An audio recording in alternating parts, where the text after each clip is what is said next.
والصبح بدا من طلعته والليل دجا من وفرته فأقر سلا فضلا وعلا أهدى السبلا بدلالته فأقر سلا فضلا وعلا أهدى السبلا.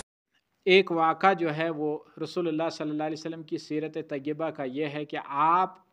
پہلے تو یہ ہم سمجھ لیں کہ جب رسول اللہ صلی اللہ علیہ وسلم طائف تشریف لے گئے تو یہ پہلا موقع تھا جب کھل کر آپ صلی اللہ علیہ وسلم کا مشن سامنے آیا. اس سے پہلے تو یہی لگتا تھا کہ رسول اللہ صلی اللہ علیہ وسلم کچھ مذہبی پہلو کے اعتبار سے ان کو توحید کی دعوت دے رہے ہیں، بت پرستی سے ان کو کاٹ رہے ہیں اور اللہ کی توحید کی طرف ہی بلا رہے ہیں، باقی اس کسی قسم کے کوئی احکامات وغیرہ نہیں ہیں. میں نے عرض کیا تھا کہ صرف 2 وقت کی نماز پڑھتے تھے، ابھی نماز 5 گانا فرض نہیں ہوئی تھی. لیکن یہ پہلا موقع ہے کہ جب رسول اللہ صلی اللہ علیہ وسلم طائف گئے ہیں تو طائف میں باضابطہ 10 دن تک آپ کا قیام رہا ہے، اور اس قیام کے دوران آپ نے اپنے آپ کو پیش کیا ہے ان سرداروں کے سامنے کہ آپ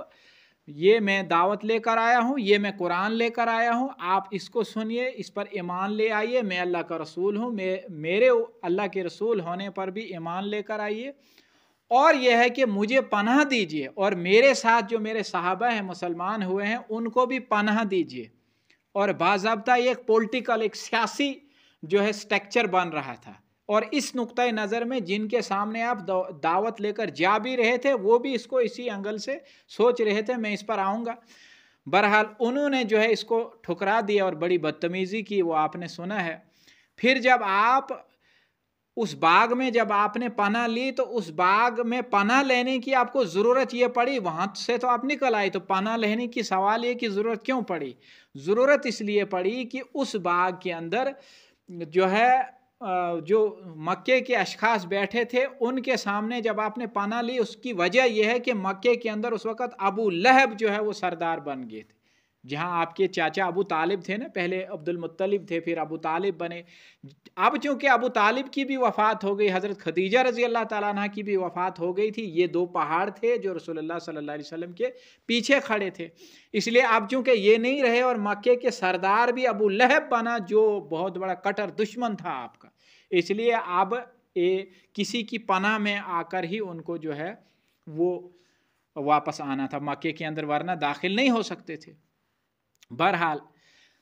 ہوا یہ کہ آپ جب اس باغ سے باہر نکلے تو ایک وادی میں آپ پہنچے تو اللہ تعالیٰ نے دکھا دیا کہ اللہ میں بے نیاز ہوں.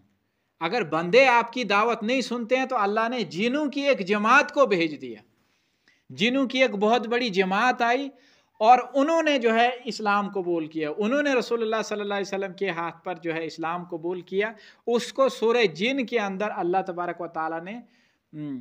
اتار دیا، فقالوا انا سمعنا قرآنا عجبا یہدی الی الرشد فآمنا به ولن نشرک بربنا.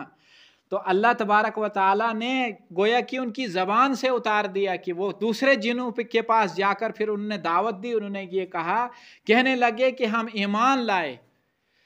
ہم نے سنا، انا سمعنا قرآنا عجبا، ہم نے ایک عجیب کلام سنا جو قرآن ہے اللہ تبارک و تعالیٰ، فآمنا، ہم اس پر ایمان لے آئے. اور اب ہم شریک اللہ کے ساتھ کسی کو شریک نہیں ٹھہرائیں گے. ہوا بت پرستوں کے عقیدے سے انہوں نے برت کا اظہار کیا، اور اس کے بعد انہوں نے دوسری جو ہے وہ اظہار کیا، وہ کس چیز سے کیا؟